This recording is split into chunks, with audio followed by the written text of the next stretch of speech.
क्या एग्जिस्ट पोल कुछ भी आओ, देखिए एग्जिस्ट पोल कुछ भी आए, सरकार कांग्रेस की बनेगी राजस्थान के अंदर। 5 राज्यों में बीजेपी कहीं नहीं आ रही है। 5 राज्यों में मुझे लगता है बीजेपी कहीं जीत नहीं रही है, नंबर 1। नंबर 2, राजस्थान के अंदर एग्जिस्ट पोल कुछ भी आ जाए, सटोरिया कुछ भी कह दे, आप लोग कुछ भी दिखा दो मीडिया वाले, और सर्वे कुछ भी आया आपके मीडिया के अंदर, जो प्री पोल सर्वे आ चुके हैं, तब भी मेरा हंच कहता है, जो मैं कमेंट सुनता हूं लोगों से, आम लोगों से, गांव में, शहर में, पिछले 6 महीने से, उससे मुझे लगता है कि सरकार हमारी आनी चाहिए। बस मैं मानता हूं, मैं कोई एक एक सीट की कैलकुलेट करता नहीं हूं कभी। मेरा हंच कहता है कि इस बार कांग्रेस सरकार पब्लिक बनाएगी। उसके 3 कारण हैं।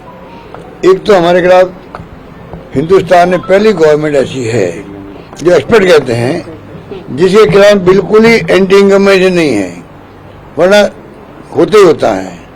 ये हमारा बहुत बड़ा प्लस पॉइंट हो गया। नंबर 2, मुख्यमंत्री के बारे में सबकी एक ही राय है, बीजेपी का वोटर भी कहेगा काम करने में कोई कमी नहीं रखी मुख्यमंत्री ने। नंबर 2, नंबर 3, जो मोदी जी, अमित शाह जी 5 साल मुख्यमंत्री के आए, केंद्रीय मंत्री की तो लाइन लगी हुई थी, सबने एक भाषा बोली।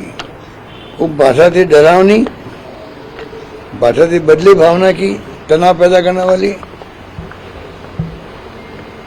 जो भाषा बोल रहे थे वो किसी को पसंद नहीं आ रही थी, और मुझ पे तो धावा बोल दिया, क्योंकि सरकार गिरा नहीं पाई मेरी।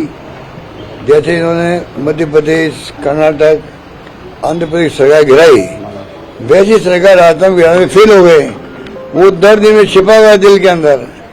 इतने सोच समझ के सबने जैसे कोई प्लानिंग की हो दिल्ली बैठ करके कि किसी भी तरह हमें राजस्थान की सरकार को इस बार रिपीट नहीं करना देना है। उस रूप में लंगर बोल रहे थे गुस्से के अंदर। योगी जी महाराज बोलते जानते क्या बोलते थे, तो ये एक प्रकार से भड़काने वाली बातें भी कर रहे थे, धर्म के नाम पे भी। लगता है कि अगर वो चल गया इनका तो अलग बात है, पर परसेप्शन ऐसा है वो चला नहीं, इनका नहीं चला तो हम सरकार बनाएंगे। राहुल गांधी को लेकर के जैसे सूरत कोर्ट में उनके 2 साल की सजा हुई, उनकी मेंबरशिप चली गई, चुनाव लड़ने पर संदेह हुआ, बाद में सुप्रीम कोर्ट से राहत मिली। ठीक वैसे ही यूपी के सुल्तानपुर में अदालत ने नोटिस जारी किया राहुल गांधी को, 16 दिसंबर को तलब किया है, और उसमें यह है कि अमित शाह को लेकर के उन्होंने 2018 में बेंगलुरु में मर्डर कहा था, और वहां जो वकील हैं बीजेपी से जुड़े हुए हैं उन्होंने राहुल गांधी के लिए 2 साल की सजा मांगी, और सेम वैसे ही उनकी मेंबरशिप जाने की तैयारी, वो चुनाव न लड़ पाया ऐसी तैयारी एक बार फिर नजर आ रही है। देखिए, राहुल गांधी जी के बारे में जो ये हमला बोल रहे हैं ना, इनकी 2024 में महंगा पड़ेगा इनके लिए। तो चॉइस जो है आ रहा है, उसमें मोदी जी का वो हो रहा नहीं रहा है जो पहले था। मोदी मोदी मोदी जो बोलते थे, अब कहाँ बोलते हैं, कोई बोलते नहीं है। मीटिंगों में वो लोग नहीं आते, पहले आते थे, अब वो नहीं समझ पा रहे, उनकी मर्जी है। मेंबरशिप जाने की खतरा है, कोई मेंबरशिप जाने वाली नहीं है। इनके षड्यंत्र चलते रहते हैं, उसके ऊपर मैं कोई कमेंट नहीं कर सकता। ये लोग षड्यंत्रकारी हैं, ये लोग देश को बर्बाद कर रहे हैं, लोकतंत्र की हत्या कर रहे हैं, और संविधान की धज्जियां उड़ा रहे हैं। चाहे जुडिशरी हो, दबाव में है। इलेक्शन कमीशन ऑफ इंडिया का आप देख ही लो क्या हो रहा हाल। इलेक्शन कमीशन ऑफ इंडिया का जो बिहेवियर है वो माकूल है क्या? और ईडी, इनकम टैक्स, सीबीआई भेज रहे अभी तक घरों में लोगों के, और उनकी क्रेडिबिलिटी खत्म कर रहे हैं। जबकि मैं चाहता हूं वो रहे। इकोनॉमिक ऑफेंस चाहिए, जरूरी है, एजेंसी चाहिए, इनकम टैक्स जरूरी है रेवेन्यू बढ़ाने के लिए। उनकी बजाय इन सबका डाइवर्ट कर दिया पॉलिटिशियन के ऊपर, तो कितना बड़ा नुकसान देश को हो रहा है। इकोनॉमिक ऑफेंस कितना हो रहा है, बढ़ता जा रहा है, बढ़ता रहा है। वो उनकी परवाह नहीं है। एजेंसी का काम वो है, जो नहीं करे वो लोग, उनकी क्रेडिबिलिटी खत्म हो रही है। आजकल एजेंसी वाले आते हैं ना, पहले इतना करते हैं हम 12 बजे आने वाले, भाई आप देख लेना। आप सोच सकते हो कहाँ जा रहा है देश। ये तमाम बातें चिंताजनक है देश के लिए। अब देशवासी कब समझेंगे उसका इंतजार करो। मैं समझता हूँ कि अब समझेंगे। अब मैं कहीं बात करता हूँ तो कई जगह लोग समझने लग गए हैं कि ये कहते वो कुछ है करते कुछ है। इनका चाल सही तो चेहरा सामने आ चुका, देश के सामने आ चुका है। देश की बर्बादी से बचाने के लिए मीडिया की बहुत बड़ी भूमिका होती है। आजादी जंग के अंदर भी उनकी भूमिका थी। उस भूमिका में मीडिया आते हुए क्यों डरता है? आज पूरा मीडिया डरा हुआ, गोदी मीडिया क्यों कहलाता है? लोग बुरा लगता है कि गोदी मीडिया क्यों कहता हम लोगों को। कुछ लोगों को छोड़ दो, सब कॉमर्शियल हो गया धंधा। ये धंधा है कॉमर्शियल आप लोगों का, पैसा कमाने धंधा हो गया। ये मिशन कुछ नहीं रहा है, चाहे प्रिंट मीडिया हो चाहे आपका डिजिटल मीडिया हो। दुर्भाग्य है तुम लोग खुद को गुलाम बना रखा है। आज कोविड आ गया, पैसे कम कर दिए, नौकरी निकाल दिया, ट्रांसफर कर दी। हिंदुस्तान भर में कई जगह ऐसा हो रहा है। कई लोग अच्छा काम भी कर रहे हैं, रिस्क ले रहे हैं, रिस्क भी ले रहे लोग, रिस्क ले रहे लोग। आपकी मजबूरी है, आपको अपना घर चलाना है, पर जो मिशन आपका होना चाहिए ईमानदारी की बात है। चौथा स्तंभ क्या है? चौथा स्तंभ के हिसाब से आप लोग काम कर रहे हो क्या, कर पा रहे हो क्या? अपने अंतराल को पूछो, मुझसे मत कहलवाओ।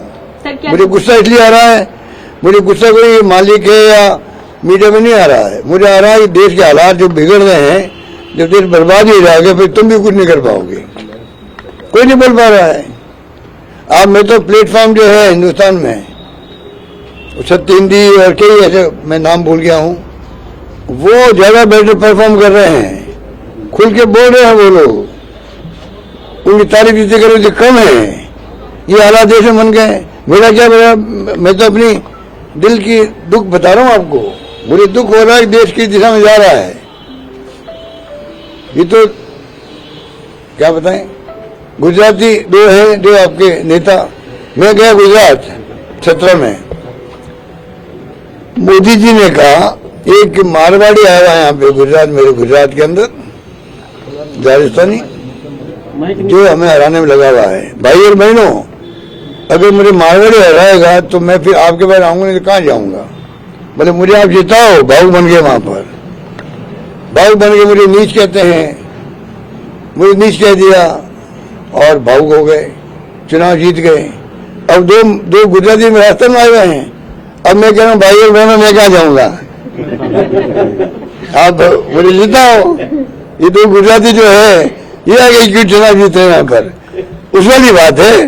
तो मुझे बहुत दुख है। मैं कोई व्यक्तिगत ना किसी खिलाफ हूँ, ना कोई नेता हो कोई पार्टी का। मेरा मानना है डेमोक्रेसी के अंदर प्योरली लड़ाई प्रोग्राम प्रिंसिपल की होनी चाहिए। सर एक बार क्या आपकी नीति है, पॉलिसी क्या है, प्रोग्राम क्या है और प्रिंसिपल क्या है? लड़ाई हमारी है, दुश्मनी नहीं होनी चाहिए।